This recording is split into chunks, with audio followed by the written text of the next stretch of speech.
Hello, welcome back to my channel. My name is Anita. If you're new here, we talk about fashion, lifestyle, travel, and everything in between.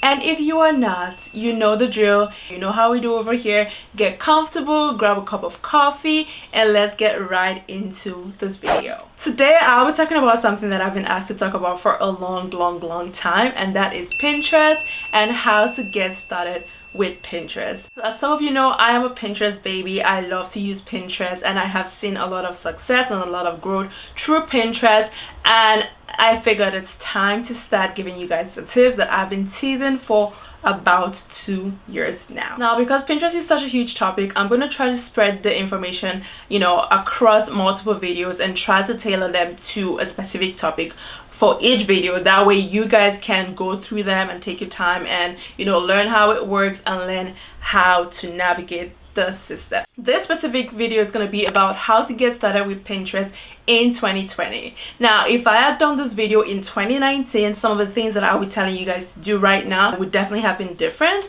So this video is specific to 2020. It's based on the best practices that Pinterest released earlier in this year. So get comfortable, grab a pen and a paper, and let's get started. What I tell people is, don't think of Pinterest as a social media platform.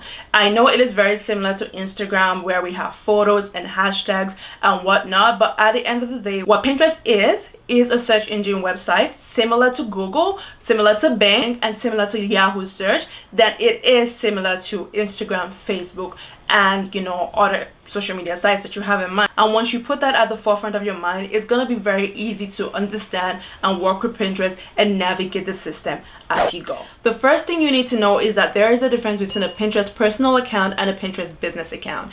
And there are a lot of pros of having a business account on Pinterest, because one, you can claim your website, because then Pinterest is going to see your content as being a lot more legit because there is a site to hold accountable. Two, you get access to analytics. That way you can see what is working for you and what's not working for you and how you can change your strategy as you go. And three is, if you sell any kind of product, if you are an e-commerce site, you can have access to tag and link your products, and people can easily shop from you directly on Pinterest. So there's a lot to gain from having a Pinterest business account. It is completely free. So if you want to see a lot of success on Pinterest, you're better off transitioning your account from a personal account to a business account. I'm going to put the Pinterest business URL link in the description below, where you can click on it and easily transition your account from a personal account to a business account. Now, if you already have a business account, feel free to skip step 1. We're going to go over to step 2, where we can talk about your profile and how to audit your profile to make sure that you are set up for success. Number 2 is setting up your Pinterest profile. So we're talking about your picture, your Pinterest name, your Pinterest description, and your first few couple of bullets. Now, your name. You can see that my Pinterest name is quite long. That is because I try to put a lot of keywords into my name as I could. And this was a practice about 2 or 3 years ago when we were setting up our Pinterest account, where all is advised to, make ourselves more searchable. And that applies to not just Pinterest, any other platform that is online. You try to put as much keywords as you can into your name or into your description to make yourself a lot more discoverable. But the thing is, Pinterest has changed the rules. Now, when you're creating your name, you can only fit in 30 characters in there, as opposed to the 500 million that I have going on here. So if you initially created your account, you can have that long character. But if you're just creating your account and you reach that 30 character limit, don't worry, just make sure to use your name as it appears on any other platform. So for example, my Instagram name is Anita, and I know that's how a lot of people know and find me, and I try to include that in my Pinterest name, my YouTube name, whatever digital platform that I have going on. And that is the number 1 recommendation that I would give to you too, is to make sure that your name is consistent across all your channels. So when Pinterest is getting content from anywhere that connects to you, it can aggregate them and say, hey, this belongs to Anita, so I am going to try to push this traffic to Anita, or give the credit to Anita where I can. So try to be as consistent as you can. Add your blog name in there to make sure that you're searchable across all your platforms. That is number 1 key. If you can and you haven't hit that 30 character limit, try to include some niche keywords in there. So for example, I am a fashion, travel, and lifestyle blogger. I try to include that in my Pinterest name. That way when someone is searching for fashion bloggers or fashion related content, I will pop up under search and they might be inclined to check me out, because I am telling them that I create content along this line. So if you can include keywords related to your niche, fashion, travel, education, whatever it is, try to include that in your name as much as you can to make sure that you rank higher or you appear in searches. Now, remember how I mentioned that Pinterest has a 30-character limit? Yes, they do, and this applies for when you're initially creating your account, but not when you're editing or updating your account. So that is a tiny loophole that we have there to play with. So if you are trying to create your Pinterest account for the first time, it's okay to put your name, put your blog name, and maybe 1 or 2 niche keywords in there and call it a day. But after you're done creating your account and verifying your name and your platform, you can go in and you can change your Pinterest name to add more keywords to make yourself a bit more searchable. So although there's that 30-character limit, there is a bit of a loophole that we can play with and that you can take advantage of. Now, if you think having all these keywords in there is not pretty, or you feel like it's doing too much, that is perfectly fine. It's just another step to go to be a lot more searchable. Now, number 2 part of your Pinterest profile is your Pinterest picture. I know a lot of people like to use their brand logo as their picture on social media. And as cool as that is, I always recommend to go with a personal picture unless you are an e-commerce brand that is very impersonal or already has a huge following and already has brand identity. If you're just starting out from Pinterest, if you're a blogger, if you're a small business, if you are someone who is in the business of connecting with people, make sure to use a profile photo that is a bit more personal. So a nice clean headshot, kind of like the way this video is framed, will do the trick. Because the thing is, although people are searching for information on Pinterest, that human connection still applies just like any digital platform. I think people are always curious to know about brands and who is behind the brand, so you can take advantage of that community factor and use your photo and let people see a bit more of you and connect with you as they connect with your brand. So keep it simple, keep it clean, and if you can, avoid using the logo. Now, the third part of your Pinterest profile that you should really care about is your Pinterest description. And this part is very, very important because this is how people find you and decide if they're going to follow you and stay or not. When it comes to creating your Pinterest description, I always advise people across all social media channels to do 2 things. 1, tell people who you are, and then number 2, tell people what you offer. For example, my profile could say, "Hi, my name is Anita Aloys. I am a fashion, travel, and lifestyle blogger, and I offer tips on how to live and travel affordably." You can tell from my description that I am a travel, fashion, and lifestyle blogger, and what I can offer to you is, how to live affordably, shop affordably, and travel affordably. That is how you tell people who you are and give them your value proposition to draw them into your community. Another thing I like to tell people to include in their bio is their website or a URL to something that they're offering that is off Pinterest. So make sure to tell people who you are, what you offer, and how they can find you. And I always say this because although Pinterest, and other social media networks and channels are great for having a presence and connecting with people, they ultimately are not yours. You need to always invest in directing people to platforms, websites, places that you own and that you can control. Because at the end of the day, anything can happen to your platform. You want to be able to reach these people, connect with them, transact with them, or whatever your goal is. If it's to sell goods, if it's to build a community, you want to be able to reach them one-on-one off this platform. So if for any reason something happens to your account, you will not be left stranded. The next thing is your Pinterest cover image. Now, this Pinterest cover image, you have 3 options with setting up your Pinterest cover image.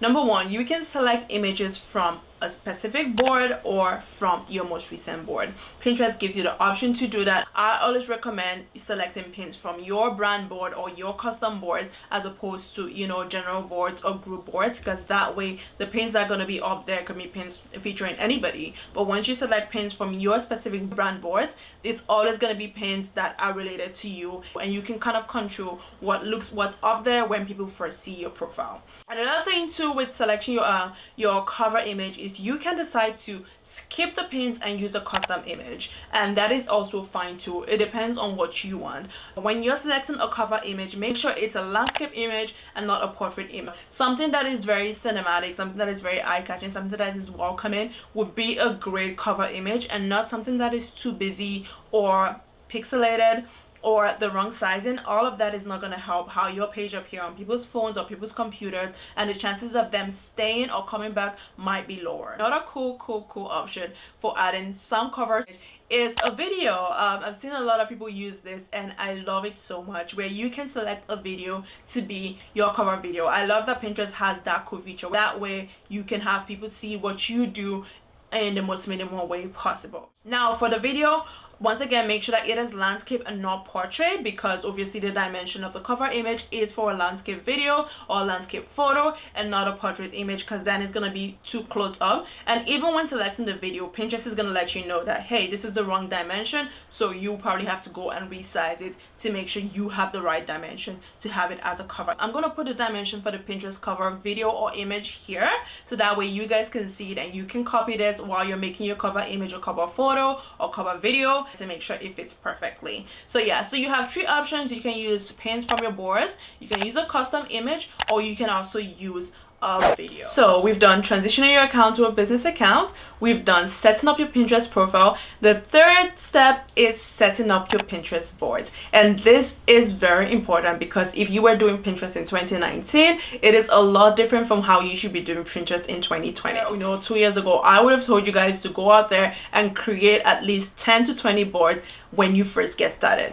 Now do not do that. Pinterest is prioritizing your 10 most performing boards, and if Pinterest is prioritizing those 10 boards, you should invest your time in, you know, creating high quality content for those 10 boards and those 10 boards only. And now these 10 boards do not include group boards and personal boards, because obviously personal boards, nobody sees those boards. These are just your boards for your inspiration, and Pinterest really doesn't care about that. I'm going to talk about group boards in a different video when I talk about Pinterest strategy for 2020, but Pinterest came out and said, okay, hopefully this is a lot better because the sunlight was coming in, so I was a bit, you know, distracted.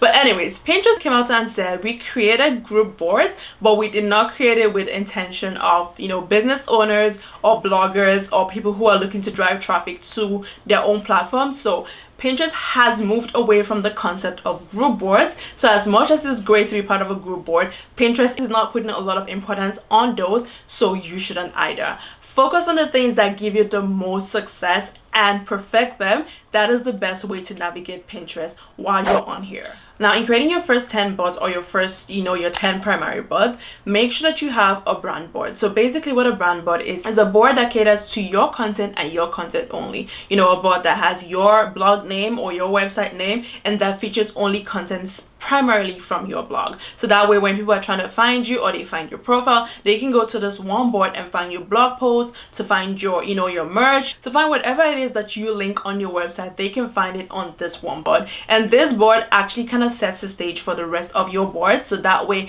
whatever you're pinning on the rest of your boards will support what you are already pinning on your primary board, which is your brand board. Okay, so now let us do a breakdown of your board. Your board is gonna have a title, a description, as well as a category, because Pinterest has different categories that you can rank your boards on. Number one, make sure that the title of your boards are straight to the point and helpful. Avoid as much fluff as you can, because like I said, Pinterest is a search engine website, so you want to make sure that you're using keywords and what you are titling your boards actually makes sense. For example, as a fashion blogger, I can have a board title fashion under $50. That way when someone is coming across my page or my channel, they can see this board and know that this board is a fashion board, and two, it is an affordable fashion board. For another example would be like a food blogger can name a board dinner recipe ideas, pasta recipe ideas, or fast food recipe ideas, or things along this line, you know, specific things that people are searching for and are interested to know about. Things like cute dress or delicious would not really do much for you because nobody's going on Pinterest to search for delicious or cute. So you want to make sure that your content or your board is very clear to understand and very easy to find. Now, number two is your board description. Now, this is where keyword research and SEO comes to play again. I always advise to take a free course on SEO or keyword research if you can, but if you cannot and you want me to do a video on keyword research or SEO, let me know below. I would try to do that for you guys so you can make sure you get the most out of your boards on Pinterest. But now back to this description, and make sure your description once again makes sense, includes your keywords, and let people know what this board is offering. For example, on my fashion under 50 board, the description could say this board is a collection of fashion and outfits under $50 for the affordable shopper. Keywords like affordable style, affordable fashion, affordable outfits, these are keywords that rank within that fashion niche. So trying to include them into my board description would also help my boards become a lot more visible, because Pinterest aggregates all these keywords and try to combine the content together to put them in this one big envelope. So,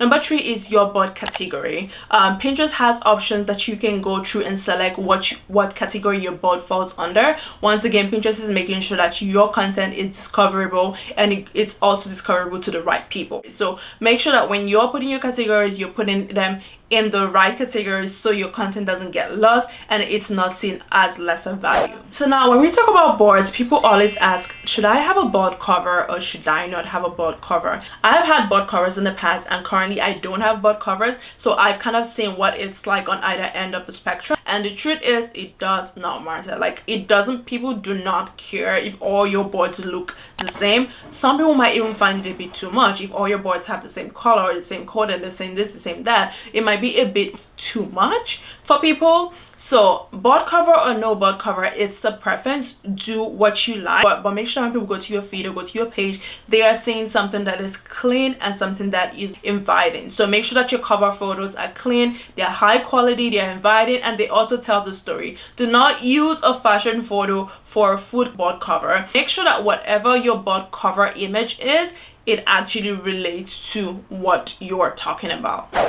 The last and final bit we're going to talk about is Pinterest graphic and Pinterest dimension. So the ideal Pinterest graphic size is 2:3 ratio and 1000 by 1500 pixels. So that is what Pinterest would prefer at any time and any day, but they do have all the variations that you can work off. A square pin, for example, which is what Instagram has, that will be okay, but it would not do as well as a Pinterest pin, which is 2:3, because a 2:3 is going to take up more of the page, so you're going to spend a lot more time looking at that pin as opposed to a 1:1, which is going to be a square image that you could just easily scroll by. Another option for a pin is a long pin, which is a 1:2:1. This takes up way longer of your screen. You know, people spend a bit more longer time here, but some people also obviously do not like this because then it's taking up a lot more time and they're spending time looking at it, especially for content that they do not like as much. So if you're going to be creating Pinterest pin, go for a 2:3, you know, with at least 1000 by 1500 pixels,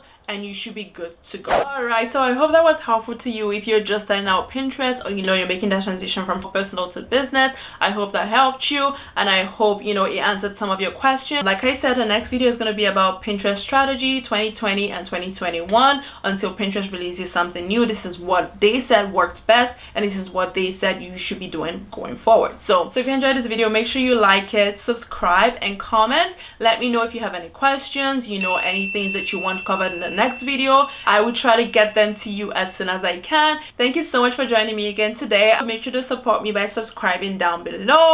I will see you guys in the next video. Bye guys.